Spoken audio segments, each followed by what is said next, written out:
Most of you have heard of a hot topic that's been in our media for over a dozen years now. Al-Qaeda, most recently ISIS, foreign terrorists. My talk is entitled Domestic Terrorists, Coming to a Community Near You. When I say domestic terrorists, I'm referring to the street gangs and their members that have been plaguing New York State. New York State has been experiencing what I call a gangdemic for more than 25 years. Now, some of you may think it's a bit of a stretch to categorize a street gang member alongside a terrorist. Granted, I know of no street gang member who's ever strapped on a bomb vest to destroy property and lives. But when a street gang invades a community, it terrorizes that community. People's lives have changed. Parents no longer feel safe allowing their children to play outside their home or even in the neighborhood parks. Schools are no longer as safe. Community residents don't feel safe behind their own doors. Drug abuse, drug trafficking, crimes increase, and businesses suffer as well. Who wants to go shopping in a business district where a street gang is present? Even if the business owner offers you an escort to your car after you make your purchases, you could get carjacked 2 blocks down. So when a street gang invades a community, it destroys that community. Property values plunge, crimes rise, businesses suffer. The social, economical, emotional wealth of the community is severely depleted. Now, as New Yorkers, and I could tell by looking around here, we like to believe that we're trendsetters, and I could tell by the way everybody's beautifully dressed, we set trends in New York, all right? We believe that we set the trends when it comes to business, with Wall Street, marketing, Madison Avenue, fashion, the garment district, and even sports, the greatest sports franchise in history. No, not the Mets, the New York Yankees, you know. God, I'm gonna miss you, Derek Jeter. But when it comes to this gangdemic, we were followers.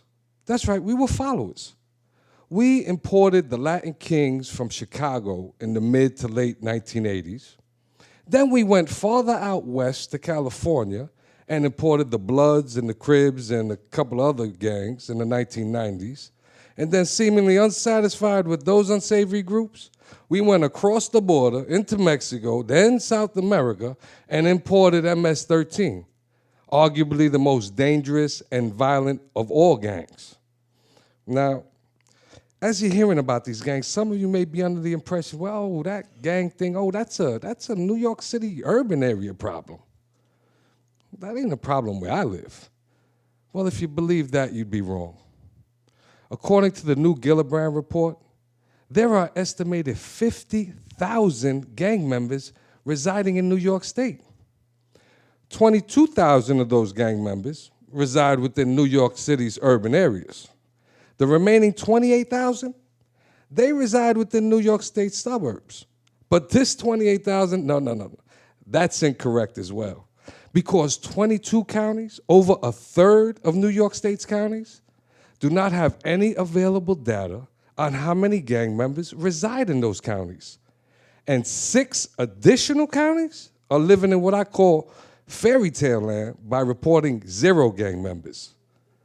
So conservatively speaking, there are as many as 40,000 gang members residing within New York State's suburbs. That's a whopping 60,000 gang members or more residing within our wonderful state. Now, this gang suburb phenomena, it really hit home for me a few years ago. My nephew, who was 17 at the time, resides in the suburbs. A gang approached him and tried to recruit him, and as politely as he could, he declined. And as quickly as they could, they jumped on him and beat him up. Fortunately for my nephew, one of the gang leaders was incarcerated with me, and he reached out to the street, put an end to my nephew's recruitment. I'm happy to report my nephew's now a sophomore in college, gang recruitment experience long behind him.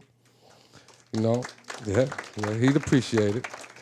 And some of you may think, well, why would a suburban area kid want to be in a gang? Simple. Just like the hip-hop phenomena began in the urban areas and swept suburban America, Suburban area kids love to emulate what urban area kids do. It's a fact. You know, you see the pants off, that started in the urban areas. Now you see the suburban area kids, they got the pants off. That's just how it is. Now, you know, there are other reasons why kids and young adults join gangs. Fear, peer pressure, economic benefits, the false feeling of belonging to a family, low self-esteem, and even protection. I'd rather be in the gang and protected than outside the gang and be a victim. And prisons and county and city jails, those are fertile recruitment grounds for gangs. But why should we care about those city and county jail individuals? They low lives anyway. Well, I'll tell you why. Because those county and city jail individuals, the majority of them, they'll be out in 1 year. And when they are, they return to their communities as freshly minted gang members. And those prison gang members, 95% of them will also be released. And when they are, they're viewed as returning war heroes by their gangs and wield a significant amount of influence due to their prison credentials, which isn't good news for any community. Now, there is a vaccine available for this gangdemic if we're willing to ignore that it not only exists, but is continuing to spread. Now, so far, New York State has passed laws that enhance sentencing for gang-related crimes. And New York State's prisons have implemented rules to deter gang activity. And while both of these measures are sorely needed and do a tremendous amount of good, unfortunately, they do not significantly decrease gang membership. Currently, the majority of groups that are attempting to decrease gang membership are religious-based organizations who are severely undermanned and embarrassingly underfunded. If we want to defeat this disease, I propose a two-pronged comprehensive attack.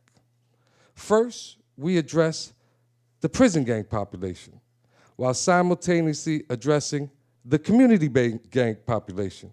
And there's evidence to show that we can be successful. There's evidence to show that we could decrease gang membership by 80% or more. According to the National Gang Intelligence Agency, 4 out of 5 gang members no longer want to remain in their respective gang. But the majority of them are trapped due to the fear, the very real fear of violent retaliation if they recant their gang oaths. That's especially true within the prison gang population.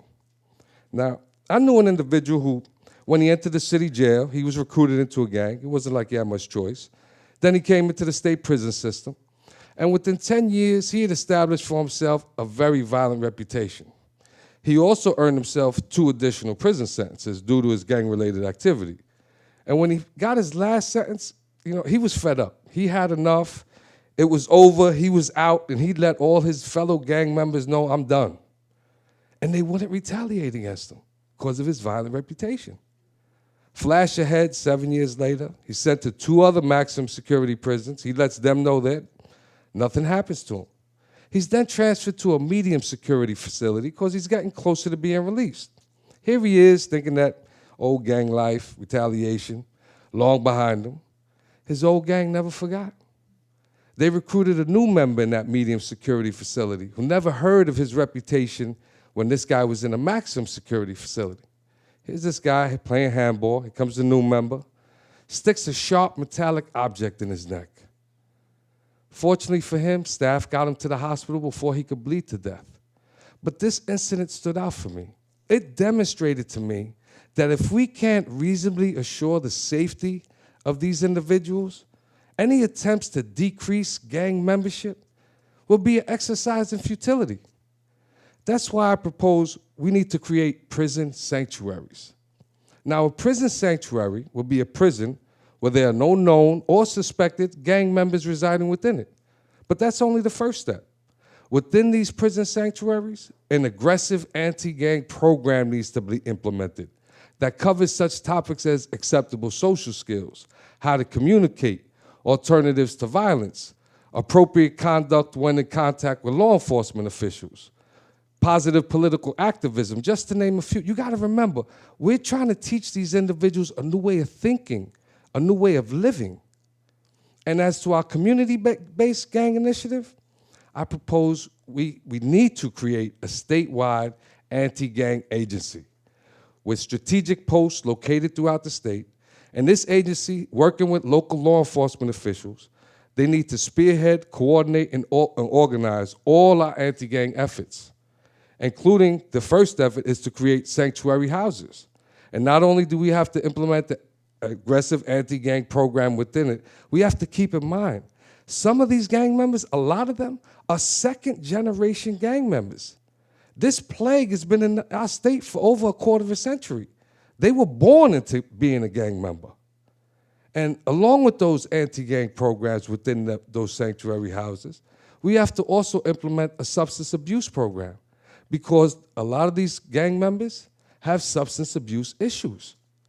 We also have to offer them educational and vocational opportunities so that they could become productive members of society. Now, all of us know that, social media, it's huge. And it's also a big aspect of gang life. So we need to put on a social media blitz. Not only do we target the street-level gang members, but we target the leadership as well. We need to persuade these gang leaders that they could use their influence in a positive manner for their community.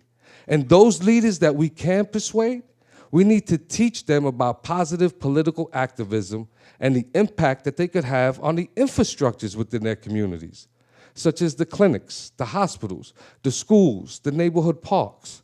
And those leaders that are persuaded, we have to teach them how to bring back wealth that they depleted back into their community with such tactics as group economics. Some of you may remember the Young Lords from the 1970s. That journalist, Geraldo Rivera, he was a member of that. Something similar can occur here. And all the street-level gang members and the leadership, we have to teach them one of the most important things. When in contact with law enforcement officials, how to conduct themselves appropriately.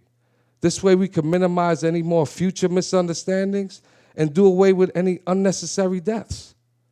And both of these initiatives, the prison gang initiative, the community gang-based initiative, they must work together, because those prison sanctuaries where these former gang members are getting re-educated, when they get out, they could become the reinforcement anti-gang soldiers for the community gang-based initiative. Who would be a better advocate than a prison-hardened, re-educated former gang member to attempt to try to deter and decrease gang membership? And through these efforts, as I said, we can be successful. Not only could we decrease gang membership by 80% or more, but with these measures, we'd be able to create such a network throughout our state that no gang would be able to maintain a foothold in any of our communities. And there'll be other positive trickle-down effects as well. Crime, drug abuse, drug trafficking would decrease. And those former gang members that we've converted and re-educated, that have now become law-abiding, tax-paying citizens, that are now making positive contributions to our economy instead of the negative withdrawals that they're currently making, we could possibly eliminate this street gang problem entirely from our state. But if we continue to believe that we do not have a gang problem that is not continuing to spread, or if we somehow believe, well, let's leave it to our legislators, they could pass some laws and they could do away with this problem, I'm afraid we're going to end up like the state of California. The state of California was once in the very same position we are in right now. And instead of implementing progressive measures, they chose to believe that they could legislate their plague out of existence. They failed. They currently have hundreds of thousands of gang members residing within that state, where all they hope to do is keep the peace amongst the rival gang members.